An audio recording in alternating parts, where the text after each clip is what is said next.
এরা আছে গু খাদ্যের দামে নিয়ে, আমরা আছি চামড়ার দাম নিয়ে। আচ্ছা আচ্ছা। আর আমরা আছি হচ্ছে সব প্রত্যেকটা ক্ষেত্রে একটু বলার প্রতিটা ক্ষেত্রে এবং যারা ভোক্তা আছে তাদের পক্ষ নিয়ে। মাশাআল্লাহ সকালবেলা দেখতেছি একেবারে করকরা। হ্যাঁ, সাত সকালবেলা আইসা কাজ যদি গোনা যায়। আমিও ভাই এরকম টাকা দিয়ে আনছি। ও আচ্ছা, আপনি এমন টাকা দিয়ে আনছেন। কতটুকু নিচ্ছেন আজকে? আমিও 1-2 জন মানুষ আসছি তো, আমার স্বামী আর আমি এই আধা কেজি নিতেছি। আধা কেজি নিচ্ছেন? আজ থেকে 4 দিন আগে একটা বিফ হোটেল খোলা হয়েছে ইয়েতে মিরপুরে 1-এ, ঈদগাহ মোড়, মল্লিক টাওয়ার নিচতলা। আপনাদের সবার আপনার মাধ্যমে বলাই দিই যে সবার দাওয়াত আপনারা আইসেন। সুপ্রিয় দর্শক, আসসালামু আলাইকুম। কেমন আছেন সবাই? আশা করি সবাই ভালো আছেন। আছি উত্তর শাহজাহানপুরে, আলোচিত সেই খলিল গোস্ত বিতানে।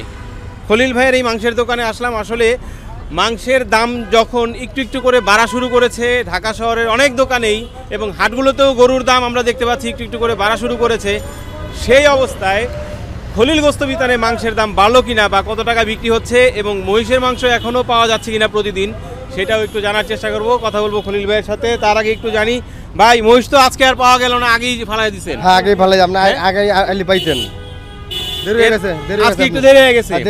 সকাল সকালে ফালাই দিচ্ছেন, এত শীতের মধ্যে এত সকাল সকাল ফালাই দিলেন? আরো সকালে ফালানো উচিত ছিল, আজকে বৃহস্পতিবার তো আরো সকালে ফালানো দরকার ছিল। ও আচ্ছা, মানে কাস্টমার এসে পড়ে নাকি? হ্যাঁ, কাস্টমার অনেক আইছে। আচ্ছা, তো ওইভাবে তো দেখাইতে পারলাম না। কয় মনের ছিল এটা? ওটা 8 মণ হবে। 8 মণ? 8 মণ, হ্যাঁ 8 মণ হবে। 8 মনের ছিল। কেমন সময় লাগলো? প্রায় আধা ঘন্টার মতো লাগছে। প্রায় আধা ঘন্টা। আর এর আগে তো আমরা দেখছি যখন মহিষ ফেলছেন আপনারা একবার লাগছে 8 জন, আরেকবার লাগলো 10 জন, খুব লাফালাফি করছে মহিষ। লাফালাফি দুই একটা চেতলে তো সময় বেশি লাগে। দুই একটা চেতে গেলে সময় বেশি লাগে। এটা কি খুব বেশি চেতছিল না? ওরকম ভাবে চেতছিল না, এটা চেতে নাই। না না না, তাহলে মোটামুটি ঠান্ডাই ছিল। হ্যাঁ, ঠান্ডা ছিল এটা। আবহাওয়া ঠান্ডা, মহিষও ছিল ঠান্ডা ছিল। আচ্ছা, তাহলে ভালোভাবেই করতে পারছেন। হ্যাঁ, ভালোভাবেই করছে। আচ্ছা, ঠিক আছে। সিনা কেমন ওজন হবে? সিনা এটা 14 কেজি হবে। 14 কেজি? কি দেখেই কইলেন না আলগা মালগা কইবেন? না, একটা আইডিয়া আছে না, ওই হিসাবে কইলাম 14 কেজি হবে। 14 কেজি হবে? জি জি। আচ্ছা, সিনা নাকি 14 কেজি। ভাই আপনার কি মনে হয়? একই হবে, 14 কেজি হবে। 14 কেজি হইব? হ্যাঁ হ্যাঁ। আচ্ছা, আপনি একটু আলগা কইন তো, আসলে 14 কেজি নাকি? 40 কেজির উপরে আছে ভাই বলতেছে 14 কেজি। এটা আসলে দেখেই মনে বোঝা যাচ্ছে যে আসলে কোনোভাবেই 14 কেজি হওয়ার কথা না, এটা আরো বেশি হবে। ভাই একা উঠাইতে পারতেছে না, 14 কেজি হলে তো আসলে উঠানোর কথা। 40 কেজির উপরে আছে। 40 কেজির উপরে? জি। তাহলে এক সিনাই যদি 40 কেজি হয়, তাহলে দুই পাশে দুইটা মিলে কতটুকু হইতেছে? হ্যাঁ, সিনা চাপ গতন মিলে না, এখানে একটা পিস 3টা, এই দুইটা মিলাই তো 2 মণ হয়ে যাচ্ছে। এটা চাপ, এটা সিনা, এটা গর্দান। আচ্ছা, চাপ সিনা গর্দান দুইটা মিলায় 40 কেজি ভাই বলতেছে। তাহলে এগুলা মিলাই দুইটা মোটামুটি 2 মণ হয়ে গেছে। এই যে এইখানে আবার একটা বিশাল পিস। ভাই রান তো মাশাআল্লাহ দেখতেছি বিশাল রান। রান কেমন ওজন হইতে পারে? রান প্রায় 60 কেজি হবে। প্রায় 60 কেজি? আপনি ধরেন না, আপনি উঠাইতে কম না? না না না, এই রান উঠানো না না না, 60 কেজি হবে। 60 কেজি হইব? 60 কেজি হবে। আচ্ছা আচ্ছা আচ্ছা, ঠিক আছে। হ্যাঁ, তো চলেন যাই। ঠিক আছে, আপনারা কাজ করেন। এটা কি করেন ভাই? এটা দাঁড় দিয়ে স্টেল। ধার দিতেছেন? হ্যাঁ। তো এত ছোট ছুরি দিয়ে কি করবেন? গরু কাটি, মহিষ কাটি। এত ছোট ছুরি দিয়া? হ্যাঁ। এটা কাটতে পারবেন? এটা কি এটা দিয়ে কাটবেন? হ্যাঁ, মহিষ কাটলে সেটা দিয়া। কি কোন? হ্যাঁ। দেখি দেখি। হায় হায়, এই এত ছোট ছুরি দিয়া? হ্যাঁ, এত ছোট ছুরি দিয়ে। এই যে দিলে জায়গা, এটা শিক্ষিত ছুরি। বাপ রে, শিক্ষিত ছুরি? হ্যাঁ, ছুরিও শিক্ষিত, মহিষও শিক্ষিত। আচ্ছা, আমরা ওই যে বরিশালের ভাষায় মানে প্রবাদ বাক্য থাকে না, সেই প্রবাদ বাক্য কিন্তু শুনছিলাম। বলে যে আমার দেখতে দেখা ছোট, আমি মিয়া ভাইয়ের বড়। তো সেই অবস্থা আসলে যে ছুরি দেখেন অবস্থা, এইটুক ছুরি এটা দিয়েই মোটামুটি সব সাইজ করে ফেলাই যাচ্ছে। এটা কি আপনি নিচ্ছেন মহিষের মাংস? আচ্ছা, কতটুকু নিচ্ছেন? 790 টাকা। 790 করে নিচ্ছেন? জি। আচ্ছা, কতটুকু নিচ্ছেন? কতটুকু হয় দেখা যাক, আমি এখন দেখলে জানি না কতটুকু হবে। ও আচ্ছা, মানে একটা পিস দিচ্ছেন পছন্দ করে? আচ্ছা, সেটা কি মানে সিনা নাকি রান? আমি জানি না সঠিক। ভাই মোটামুটি একটা পিস পছন্দ করছে এবং সেটা যতটুকু হয় ততটুকুই নিবে। তো যদি একটু জিজ্ঞেস করি যে এই যে 790 টাকা দামটা কেমন মনে হচ্ছে? এটা মানে আমি একজন খামারি, আমি আচ্ছা, গরুর দাম আরো বেশি হওয়া উচিত। 1000 টাকা কেজি হলে তাহলে খামারিটা টিকে থাকতে পারবে আমার মতে। আচ্ছা, কারণ আমি প্রত্যেক মাসে 1 থেকে 1.5 লক্ষ টাকা লস দিই খামারে, প্রত্যেক মাসে। আজ 3-4 বছর ধরে খামার করতেছি, কোনোভাবেই লাভ বের করতে পারতেছি না। আচ্ছা, কোথায় আপনার খামারটা? কোথায়? পাবনার সাথিয়াতে। পাবনার সাথিয়াতে। কি নাম সেটার? আমার খামার নাম নাই, আমি নর্মাল ভাবে চালাচ্ছি। নরমাল ভাবে চালাচ্ছেন। এটা মানে আপনি যে গরুগুলো তৈরি করতেছেন এটা কি এই মানে মাংসের উপযোগী নাকি কোরবানি উপযোগী? ইয়ে আছে, গাভীও আছে, সারও আছে। মানে গাভীর থেকে যে বাচ্চাগুলো হয় ওগুলো সার তৈরি করি, ওগুলো মাঝে মাঝে বিক্রি করা হয়। আচ্ছা আচ্ছা। দুধ কত করে বিক্রি করতেছেন আপনারা? দুধ এখন বর্তমান দিচ্ছে 60 টাকা 62 টাকা এরকম, যেখানে দুধ আমার পার লিটারে প্রোডাকশন খরচ হয় 70 টাকা, কিন্তু পাচ্ছি 60 টাকা। পাচ্ছেন 60 টাকা। এটা কি হচ্ছে মানে খুচরা বাজারে বিক্রি করছেন আপনারা নাকি দিয়ে দিচ্ছেন একবার? আপনার হলো প্রাণ নেয়, আরএফএল নেয়, তারপরে আছে আকিজ আছে, এরা নেয়, মিলবিটা নেয়, মানে যাকে যখন সুবিধা পায় তাকে তখন দেওয়া হয়। ওনারা তো মানে আরো কম দেয়, মিলবিটা 52-53 টাকা দেয়। হ্যাঁ আমরা যত জানি এখন যেটা দিচ্ছে হলো প্রাণকে দিচ্ছেন। আচ্ছা, তাহলে এই অবস্থা আপনারা যারা খামারি আছেন, যারা গরু উৎপাদন করতেছেন, ওনারা বলতেছেন যে 1000 টাকা হওয়া উচিত। যারা বিক্রেতা ওনারা বলতেছে যে কম হলে আমাদের সেলটা ভালো হয়। যারা ক্রেতা তারা চাচ্ছে 500 টাকা যেন হয় গরুর মাংসের কেজি। আসলে এই যে এবার আইডিয়াই নাই, এখানে মূল ফ্যাক্টটা হলো খাবার, ড্রাই খাবার। যেগুলো ড্রাই খাবারটার দাম যদি কমে আসে তাহলে সবাই কনসিডার করতে পারবে। 11,200 টাকার মাংস হলো ওনার ওই পিসে, তো উনি পুরোটাই আসলে নিল। কি অবস্থা ভাই? আসসালামু আলাইকুম। আলহামদুলিল্লাহ, ওয়ালাইকুম আসসালাম ভাই। মাশাআল্লাহ, সকালবেলা দেখতেছি একেবারে করকরা। হ্যাঁ না, এক ভাই ওই যে একটা পিস নিতে তো বড় পিস, ওনার 11,200 টাকা বিল হয়েছে, এইটা গুনতেছি। আচ্ছা আচ্ছা, কেমন লাগতেছে ভাই? আলহামদুলিল্লাহ ভাই, ভালো। সাত সকালবেলা আইসা কাজ যদি গোনা যায়। আমিও ভাই এরকম টাকা দিয়ে আনছি। ও আচ্ছা, আপনি এমন টাকা দিয়ে আনছেন? আমি দিচ্ছি একবার চাক্কা টাকায়, এখন মানে খুচরা ভাবে নিচ্ছি আর কি। খুচরা ভাবে নিতেছেন। যাক, কি অবস্থা বেচা বিক্রি? আলহামদুলিল্লাহ ভাই, ভালো। আলহামদুলিল্লাহ।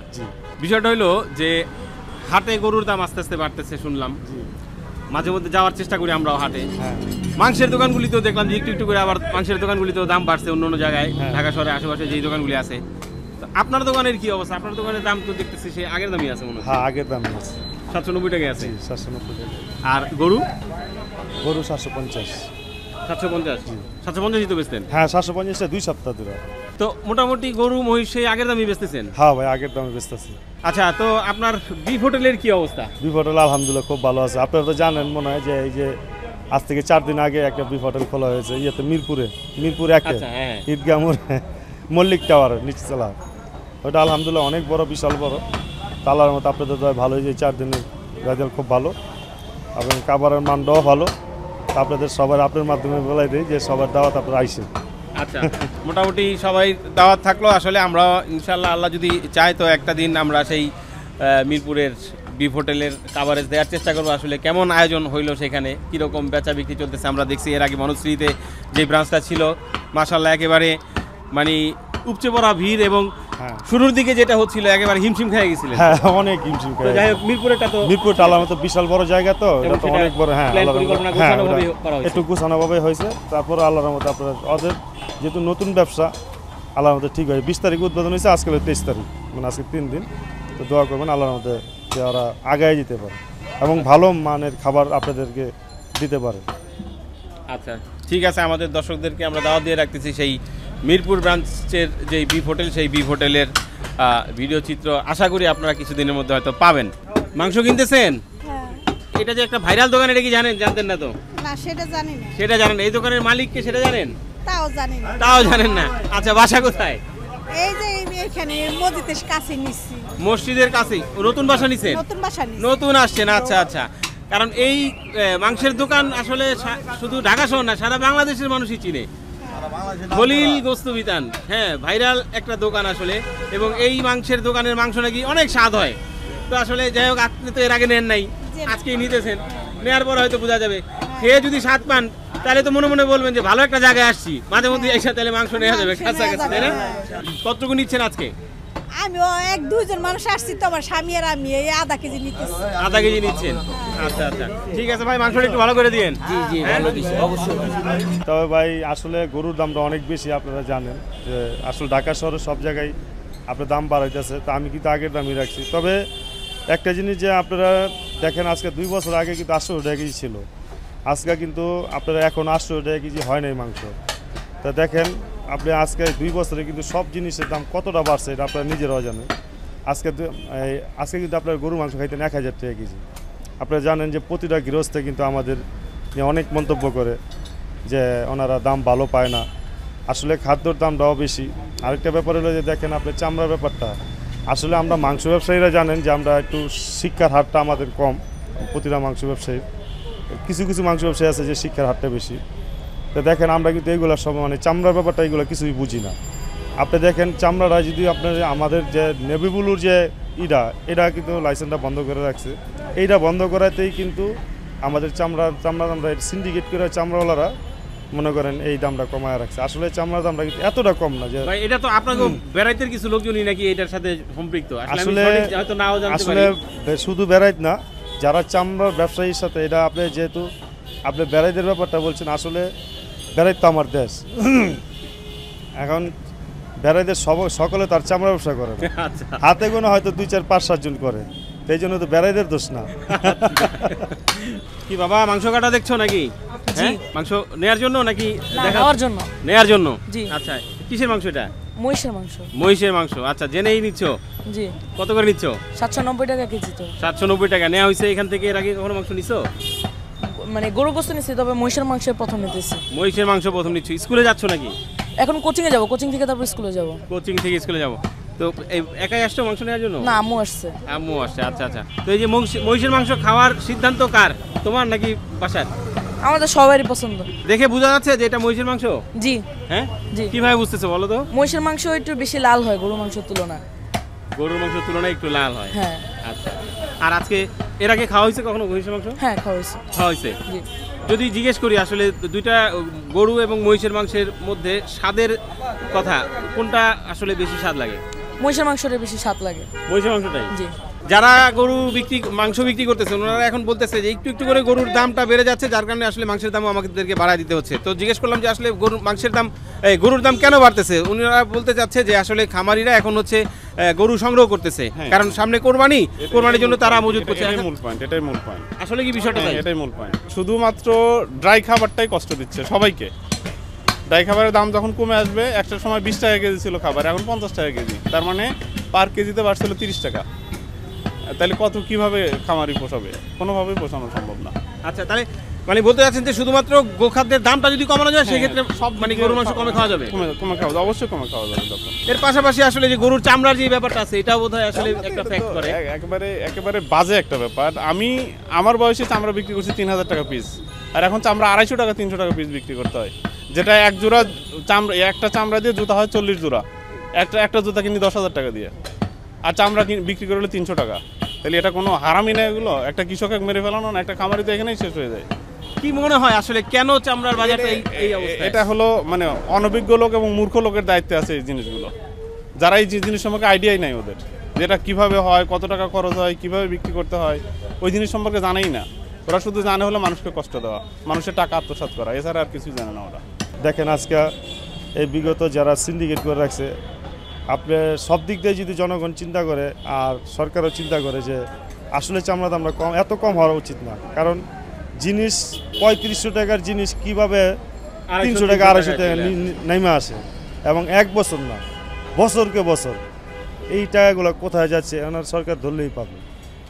আচ্ছা, অনেকেই বলে যে এইটা হচ্ছে গিয়ে যে আমরা দেখতাম যে কুরবানির সময় আসলে অনেক চামড়া এই মাদ্রাসা এতিমখানাগুলিতে দান হইতো এবং ওইখান থেকে কিন্তু ওনারা ভালো একটা টাকা পাইতো, যেটা অর্থ এই টাকাটা দিয়ে কিন্তু সারা বছর আজকে এই এতিমরা কিন্তু বঞ্চিত হইতাছে এই শুধু কিছু সিন্ডিকেটের কারণে। হ্যাঁ, দেখেন একটা এতিমখানা আছে, এমন এতিমখানা আছে কুরবানির চামড়া বিক্রি করে সারা পুরো বছরটা চলে, পুরো বছর চলতো। আজকে এতিমরাও কিন্তু বঞ্চিত হচ্ছে। এনারা যদি আসলে এত টাকা কি হয় এগুলো চিন্তা করলে কিন্তু আসলে সবার মাথায় খুলে যাবে যে না, আসলে এতটা ঠকানটা ঠিক না। আসলে অবশ্যই উচিত এটা নিয়ে সরকারকে আবার নতুন করে ভাবা। সরকারকে বলতে আসলে নির্ধারিত কর্তৃপক্ষ যারা আছেন এটা নিয়ে যারা কাজ করতেছেন ওনাদের অবশ্যই আবার নতুন করে ভাবা উচিত। সকলেরই কিন্তু আসলে দাবি এটা চামড়া এই দামটা বাড়ানো, বাংলার জনগণের সবারই দাবি। ভাই মাংস নিচ্ছেন দেখলাম? জি জি, আমি মাংস নিচ্ছি। কতটুকু নিচ্ছেন? 2.5 কেজি। 2.5 কেজি মাংস কি নেওয়া হয়েছে এই দোকান থেকে এর আগে? জি জি, এর আগে প্রায় নেই, মানে সপ্তাহে 2-1 বার নেওয়া হয় মাংস। সপ্তাহে 2-1 বার নেওয়া হয়? জি জি। এই যে 750 টাকা দামটা তো একটু বেশি, তারপরে এখান থেকে জি জি, এখান থেকে মাংস সবসময় নেই। কারণটা কি? খুব ভালো মাংস, খুব মানে গরু যেমন ভালো গরু আনে, মাংস চাহিদাও ভালো, মাংস মজা, সবসময় আমরা রেগুলারভাবে মাংসগুলো নিই। মানে অন্য জায়গার চেয়ে এই জায়গার মাংসটা অনেক ভালো, অন্য জায়গার থেকে এই জায়গার মাংসটা ভালো। যদি একটু জানি যে আসলে কি এমন আছে এই মাংসটার মধ্যে। অনেকেই বলে যে ভাই খলিল ভাইয়ের মাংসের দোকান মানে মাংসের দোকানের মাংসের স্বাদই আলাদা। আসলে এর কারণটা কি বলতে পারবেন, বা এ কি আসলে কোনো কিছু মিক্স টিক্স করে নাকি ওনারা? না মানে কারণটা হলো কি শোনেন, মানুষের একটা চাহিদা, সেই চাহিদাটা হলো এই খলিল বাড়ি। এই খলিল বাড়ির জন্য মানুষ মানে জানি না আল্লাহ তাআলাই খলিল বাইরে এখানে পাঠাইছে এই মাংসর ওসিলায়, এই জন্যই সবাই খলিল ভাই। আপনারা জানেন যে আপনারা সবাই জানেন যে আল্লাহর রহমতের প্রতিটা মাংস ব্যবসায়ী কিন্তু কম দামে বিক্রি করার একটা হিরিক লাগছে, এটা আপনারা কিন্তু সবাই জানেন সব জায়গায়।